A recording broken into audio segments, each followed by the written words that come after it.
CM ಆಗೋದರ ಬಗ್ಗೆ ಮತ್ತೆ DK Shivakumar ಮಾತನ್ನ ಆಡಿದ್ದಾರೆ. ಒಕ್ಕಲಿಗರ ಸಭೆಯಲ್ಲಿ ಡಿಕೆ ಶಿವಕುಮಾರ್ ಪರೋಕ್ಷವಾದಂತಹ ಸುಳಿವನ್ನ ಕೊಟ್ಟಿದ್ದಾರೆ. ದೆಹಲಿಯಲ್ಲಿ ಏನು ಆಗಬೇಕೋ ಅದು ತೀರ್ಮಾನ ಆಗಿದೆ. ಸಿಎಂ ಆಗೋದರ ಬಗ್ಗೆ ಮತ್ತೆ ಡಿಕೆ ಶಿವಕುಮಾರ್ ಮಾತನ್ನ ಆಡಿದ್ದಾರೆ. ಒಕ್ಕಲಿಗರ ಸಭೆಯಲ್ಲಿ ಡಿಕೆ ಶಿವಕುಮಾರ್ ಪರೋಕ್ಷವಾಗಿ ಸಿಎಂ ಆಗೋದರ ಬಗ್ಗೆ ಸುಳಿವನ್ನ ಕೊಟ್ಟಿದ್ದಾರೆ. ದೆಹಲಿಯಲ್ಲಿ ಏನಾಗಬೇಕೋ ಅದು ತೀರ್ಮಾನ ಆಗಿದೆ. ಸಿಎಂ ಸ್ಥಾನದ ಆಸೆಯನ್ನ ಮತ್ತೊಮ್ಮೆ ಬಿಚ್ಚಿಟ್ಟಿದ್ದಾರೆ ಡಿಕೆ ಶಿವಕುಮಾರ್. ನೀವು ಬೆಂಬಲವಾಗಿ ನಿಲ್ಲಬೇಕು ಅಂತ ಡಿಕೆ ಶಿವಕುಮಾರ್ ಸಭೆಯಲ್ಲಿ ಹೇಳಿದ್ದಾರೆ. ಈ ಮೂಲಕ ಡಿಕೆ ಶಿವಕುಮಾರ್ ಬಿಚ್ಚಿಟ್ಟಿದ್ದಾರೆ ದೆಹಲಿಯಲ್ಲಿ ಆಗಿರುವಂತ ಮಾತುಕತೆಯ ರಹಸ್ಯನ. ನಾನು ನಿಮ್ಮೂರು ನಡಿಯಾದರೆ ನನಗೂ ದೊಡ್ಡ ಜವಾಬ್ದಾರಿ ಇದೆ. ನೀವು ತಲೆ ಕೆಡಿಸ್ಕೊಳಕ್ ಹೋಗ್ಬೇಡಿ, ಸ್ವಲ್ಪ ದಿನ ಅಷ್ಟೇ. ಈಗ ಮುಂಚಿತವಾಗಿ ಚಲುವರಾಯಸ್ವಾಮಿ ಕೃಷ್ಣೇಗೌಡರೆಲ್ಲ ಬಂದಂತ ನ್ಯಾಯ ಆಡ್ತಾ ಇದ್ರು, ಭಾಗದ ನ್ಯಾಯ ಆಡ್ತಾ ಇದ್ರು. ನಾನು ನೀವು ಆಡೋದು ಬೇಡ, ನ್ಯಾಯ ನಿಮ್ಮ ನ್ಯಾಯ ಎಲ್ಲ ನಡೀತಿಲ್ಲ, ಡೆಲ್ಲಿಲಿ ನಡೀಬೇಕು ಅಂತ. ಡೆಲ್ಲಿಲಿ ಏನಾಗಬೇಕು ಅದು ತೀರ್ಮಾನ ಆಗಿದೆ. ಚರ್ಚೆ ಬೇಡ, ಅದಕ್ಕೆ ಚರ್ಚೆ ಆಗೋದು ಬೇಡ. ಇದು 5 ವರ್ಷದ ಸರ್ಕಾರ ಅಲ್ಲ, 10 ವರ್ಷದ ಸರ್ಕಾರ ಇರ್ತದೆ. ನೀವು ಬೆಂಬಲವಾಗಿ ನಿಂತ್ಕೊಳ್ಳಿ. ನಾನು ಈ ಸ್ಟೇಜ್ ಬರ್ಬೇಕಾದ್ರೆ ಕೃಷ್ಣ ಅವ್ರು ಆದ್ಮೇಲೆ ಈ ಸ್ಟೇಜ್ ಬರ್ಬೇಕಾದ್ರೆ ಸುಮ್ಮನೆ ಬಂದಿಲ್ಲ, ಸುಮ್ಮನೆ ಅಧ್ಯಕ್ಷನಾದ 200 ಯೂನಿಟ್ ಕರೆಂಟ್ಗೆ 2,000 ರೂಪಾಯಿ ದುಡ್ಡು ಇಸ್ಕೊಂಡ್ರೆ ಎಲ್ಲ ದೇವಸ್ಥಾನಕ್ಕೆ ಹೋಗ್ಬೇಕು, ಮಕ್ಕಳ ಮನೆಗೋ, ಅತ್ತೆ ಮನೆಗೋ, ಮಾವನ ಮನೆಗೋ ಎಲ್ಲ ಕೆಲಸಕ್ಕೆ ಹೋಗ್ಬೇಕು. ಫ್ರೀ ಬಸ್ ಮಾಡ್ಬಿಟ್ರೆ ಇನ್ ದಾರಿ ತಪ್ಪಿಟ್ರೆ ಹೆಣ್ಮಕ್ಳು ಏನಿದು, ಏನ್ ಮಾತು? ಯಾರು ಹೇಳೋದು ಕೇಳಿದ್ರೆ ಅವ್ರಿಗೆಲ್ಲ ಅವಮಾನ. ನಮ್ಗೆ ಏನಪ್ಪ ಈ ಮಕ್ಕಳಿಗೆ ಇಂಥ ದಲಿತರು ಮಾತಾಡ್ತಾರೆ ಅಂತ. ಕುಮಾರಸ್ವಾಮಿಗಲ್ಲ, ಕುಮಾರಸ್ವಾಮಿಗೆ ಹಿಂದೆ ಇನ್ನೂ ಒಂದ್ಸತಿ ಹಿಂಗೆ ಆಗಿತ್ತು. ನಮ್ಮ ತಾಯಿಗೆ ಇವ್ರ ಅಪ್ಪ ಅಮ್ಮ ಮುಟ್ಲಿಲ್ಲ ಅಂತ ಹೇಳ್ತಿದ್ದಾರೆ. ಚೀಫ್ ಮಿನಿಸ್ಟರ್ ಆಗಿತ್ತು ನಾನು ಸಾತೂರಲ್ಲಿ. ನಾನು ನಮ್ಮ ತಾಯಿ ನೋಡ್ಕೊಂಡು ಹೋಗಿ ಇಸ್ಬಿಟ್ಟೆ, ಅಲ್ಲಿ ಕುಂಡಿಸ್ಬಿಟ್ಟೆ. ಹೇಳ್ಬೇಕು ನಮ್ಮ ಅಪ್ಪ ಯಾರು ಅಂತ. ಕೊನೆಗೆ ಅಪಾಲಜಿ ಕೇಳ್ದ. ಸಿನಿಮಾ ನೋಡಿದ್ರು ಜನ. ಏನ್ ನಾಲ್ಗೆ ಅಂತ ಏನ್ ಬೇಕಾದ್ರೂ ಮಾತಾಡ್ಬಿಡದ. ನಾನೇನು ಎದುರ್ಕೊಳ್ಳೋದು ಸಮಾಜಕ್ಕೆ ಎದುರ್ಕೋತೀವಿ ಹೊತ್ತು ಹೀಗೆಲ್ಲ ಎದುರಿಗಿರೋ ಮಗ ಅಂತೂ ಅಲ್ಲ. ನಾನು ಇಲ್ಲಿ ಮೈಸೂರಲ್ಲಿ ಕೆಲವು ಪ್ರಾಬ್ಲಮ್ ಇದೆ, ನಾನು ಇಲ್ಲ ಅಂತಲ್ಲ. ನಮ್ಮ ಸಮಾಜದವ್ರಿಗೆ ಸ್ವಲ್ಪ ಸಮಸ್ಯೆಗಳಿದೆ. ಇಲ್ಲಿ ರಕ್ಷಣೆ ಇಲ್ಲ, ನಾಯಕತ್ವದ ಪ್ರಶ್ನೆ ಇದೆ, ಬೇರೇನೋ ಇದೆ, ಎಲ್ಲ ಇದೆ. ಈಗ ವಿಶ್ವ ನಮ್ಮ ಇವರು ವೆಂಕಟೇಶ್ ಅವರು ತಗೊಳ್ಕೊಂಡವ್ರೆ. ಈಗ ನಮ್ಮ ಹರೀಶ್ ಗೌಡರು ಇದಕ್ಕೆ ಮುಂದಾಳಕ್ಕೆ ವಹಿಸ್ಕೊಂಡಿದ್ದಾರೆ. ನಾನು ನಿಮ್ಮೂರು ನಡಿಯಾದರೆ ನನಗೂ ದೊಡ್ಡ ಜವಾಬ್ದಾರಿ ಇದೆ. ನೀವು ತಲೆ ಕೆಡಿಸ್ಕೊಳಕ್ ಹೋಗ್ಬೇಡಿ, ಸ್ವಲ್ಪ ದಿನ ಅಷ್ಟೇ.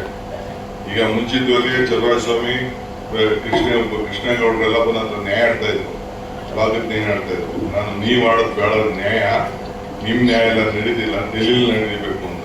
ಡೆಲ್ಲಿಲಿ ಏನಾಗಬೇಕು ಅದು ತೀರ್ಮಾನ ಆಗಿದೆ. ಚರ್ಚೆ ಬೇಡ, ಅದಕ್ಕೆ ಚರ್ಚೆ ಆಗೋದು ಬೇಡ. ಇದು 5 ವರ್ಷದ ಸರ್ಕಾರ ಅಲ್ಲ, 10 ವರ್ಷದ ಸರ್ಕಾರ ಇರ್ತದೆ. ನೀವು ಬೆಂಬಲವಾಗಿ ನಿಂತ್ಕೊಳ್ಳಿ. ನಾನು ಈ ಸ್ಟೇಜ್ ಬರ್ಬೇಕಾದ್ರೆ ಕೃಷ್ಣ ಅವ್ರು ಆದ್ಮೇಲೆ ಈ ಸ್ಟೇಜ್ ಬರ್ಬೇಕಾದ್ರೆ ಸುಮ್ಮನೆ ಬಂದಿಲ್ಲ, ಸುಮ್ಮನೆ ಅಧ್ಯಕ್ಷನಾದ. ಎಷ್ಟು ಕಿರುಕುಳ, ಎಷ್ಟು ಜೈಲು, ಎಷ್ಟು ತೊಂದರೆ, ಎಷ್ಟು ಇನ್ಕಮ್ ಟ್ಯಾಕ್ಸು, ಇಡಿ ಕೇಸು, CBI ಕೇಸು, ಏನ್ ಮಾಡಬಾರ್ದು ನಾನು ಮಾಡಿದ್ದೀನಿ. ಕುಮಾರಸ್ವಾಮಿ ನಾನು ಜೈಲಿಗೆ ಹೋದಾಗ ಏನಾರು ಗೊತ್ತಾ, ನಾನು ಹಿಂಗೆ ಹೊಡಬಾರ್ದು, ದುಡ್ಡು ಹೊಡಿಬಾರ್ದು ಅಂತ ಎಷ್ಟೋ ಹೊಡೆದ್ಬಿಟ್ಟಿದ್ದಂತೆ, ತಿಂದು ಅನುಭವಿಸ್ತೀನಿ ಅಂತ ಹೇಳಿದ್ರು. ಆದ್ರೂ ನಾನು ದಮ್ ತಡ್ಕೊಂಡು ನಾನು ಸುಮ್ಮನೆ ಇದ್ದೆ. ಏನೆಲ್ಲ ಕಳೆಕಾಯಿ ಆಲೂಗಡ್ಡೆ ಬೆಳೆದ್ಬಿಟ್ಟಿಲ್ಲ. ಎಷ್ಟಿದೆ ಅವ್ರ ಕುಟುಂಬದ ಆಸ್ತಿ ಅಂತ ನಾನು ಲೆಕ್ಕ ಕೊಡಲ್ಲ ನಿಮ್ಗೆ. ಬೆಂಗಳೂರು ಸುತ್ತಮುತ್ತಲೇ 1,000 ಎಕರೆ ಇದೆ, 1,000 ಎಕರೆ. ನಾನು ಈಗ ಅದನ್ನ ಚರ್ಚೆ ಮಾಡಕ್ ಹೋಗುದಿಲ್ಲ. ನನ್ನ ಅವಶ್ಯಕತೆ ಎಷ್ಟು ಬೇಕಾದ್ರೂ ಮಾಡ್ಕೊಳ್ಳಿ, ಬದುಕೊಳ್ಳಿ, ನನಗೇನಂತ ತಪ್ಪು ಅಂತ. ಬೇರೆಯವ್ರ ಮೇಲೆ ನಾವು ಗ್ಲಾಸ್ ಹೌಸ್ ಸೇರ್ಕೊಂಡು ಬೇರೆಯವ್ರ ಮೇಲೆ ಮಾತು. ಇದು ಒಕ್ಕಲಿಗರ ಸಭೆಯಲ್ಲಿ ಡಿಕೆ ಶಿವಕುಮಾರ್ ಅವರು ಆಡಿರೋ ಅಂತ ಮಾತು. ಒಕ್ಕಲಿಗರ ಸಭೆಯಲ್ಲಿ ಮತ್ತೊಮ್ಮೆ ಸಿಎಂ ಆಗೋ ಅಂತ ಒಂದು ಪರೋಕ್ಷವಾದಂತಹ ಹೇಳಿಕೆಯನ್ನ ಡಿಕೆ ಶಿವಕುಮಾರ್ ಹೇಳಿದ್ದಾರೆ. ಇನ್ನು ಡಿಕೆ ಶಿವಕುಮಾರ್ ಅವರು ತಮ್ಮ ಭಾಷಣದ ಉದ್ದಕ್ಕೂ HD ಕುಮಾರಸ್ವಾಮಿ ಅವರ ಮಾತನ್ನೇ ಉಲ್ಲೇಖಿಸಿ ಮಾತನ್ನ ಆಡಿರೋ ಅಂಥದ್ದನ್ನ ನೋಡ್ತಾ ಇದ್ದೀರಿ.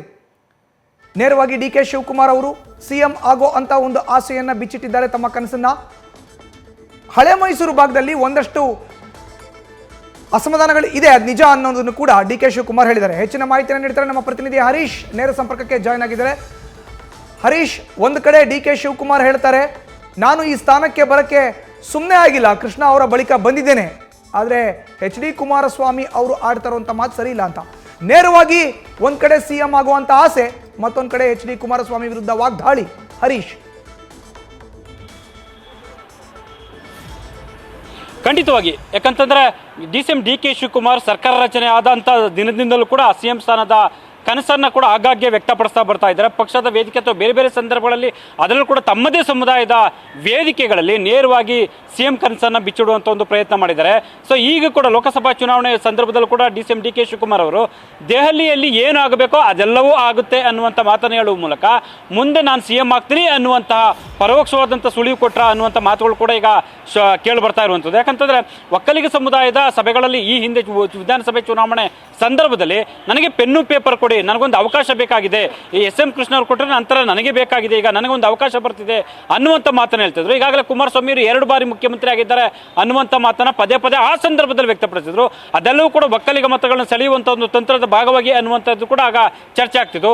ಈಗ ಲೋಕಸಭಾ ಚುನಾವಣೆ ಸಂದರ್ಭದಲ್ಲೂ ಮತ್ತೆ ಒಕ್ಕಲಿಗ ಸಮುದಾಯ ಅಂದರೆ ತಮ್ಮದೇ ಸಮುದಾಯದ ಸಭೆಗಳಲ್ಲಿ ನೇರವಾಗಿ ನನಗೆ CM ಆಗುವಂಥ ಯೋಗ ಇದೆ ಅನ್ನುವಂಥ ಮಾತನ್ನು ಪ್ರಸ್ತಾಪ ಮಾಡುವ ಮೂಲಕ ಒಕ್ಕಲಿಗ ಸಮುದಾಯದ ಮತಗಳನ್ನು ಸೆಳೆಯುವಂಥ ಲೆಕ್ಕಾಚಾರಕ್ಕೆ ಕೈ ಹಾಕಿರುವಂಥ ಕಾಣಿಸ್ತಾ ಇದೆ. ಆದರೂ ಕೂಡ ಡಿ.ಕೆ ಶಿವಕುಮಾರ್ ಅವರಿಗೆ ಈಗಾಗಲೇ ಕೂಡ ಹೈಕಮಾಂಡ್ ನಾಯಕರಿಂದ ಭರವಸೆ ಸಿಕ್ಕಿದೆಯಾ ಅನ್ನುವಂಥದ್ದು ಕೂಡ ಈಗ ಸಾಕಷ್ಟು ಚರ್ಚೆ ಆಗ್ತಾ ಇರುವಂಥದ್ದು. ಅಂದರೆ ಹೈಕಮಾಂಡ್ ಮಟ್ಟದಲ್ಲಿ ಏನು ಇಬ್ಬರಿಗೂ ಅಂದರೆ ಸಿದ್ದರಾಮಯ್ಯವರು ಹಾಲಿ CM ಆಗಿರುವಂಥದ್ದು, ಆದರೆ ಡಿ.ಕೆ ಶಿವಕುಮಾರ್ ನನಗೂ CM ಯೋಗ ಬೇಕು ಅನ್ನುವಂಥ ನಿಟ್ಟಿನಲ್ಲಿ ಕೂಡ ಸಾಕಷ್ಟು ಪೈಪೋಟಿಯನ್ನು ನಡೆಸ್ತಾ ಇದ್ದಾರೆ. ಸೊ ಸಾಕಷ್ಟು ತೆರೆಮರೆಯಲ್ಲಿ ಕಸರತ್ತು ನಡೆಸ್ತಾರೆ, ತಮ್ಮದೇ ಸಮುದಾಯಗಳಲ್ಲಿ ನಾಯಕರ ಮುಂದೆ ಈ ಒಂದು ವಿಚಾರಗಳನ್ನ ಹೇಳ್ತಾ ಇರುವಂಥದ್ದು. ಹಾಗಾಗಿ CM ಗಾದಿ ಪೈಪೋಟಿ ಈಗ ತಾರಕಕ್ಕೇರುವಂಥ ಒಂದು ಲಕ್ಷಣಗಳು ಈಗ ಕಾಣಿಸ್ತಾ ಇರುವಂಥದ್ದು. ಮಧುಸೂದನ್, ಧನ್ಯವಾದ ಹರೀಶ್ ನಿಮ್ಮ ಮಾಹಿತಿಗೆ. ನ್ಯೂಸ್ ಫಸ್ಟ್ ನಿರ್ಭೀತಿಯಿಂದ ನಿಮ್ಮ ಪರವಾಗಿ.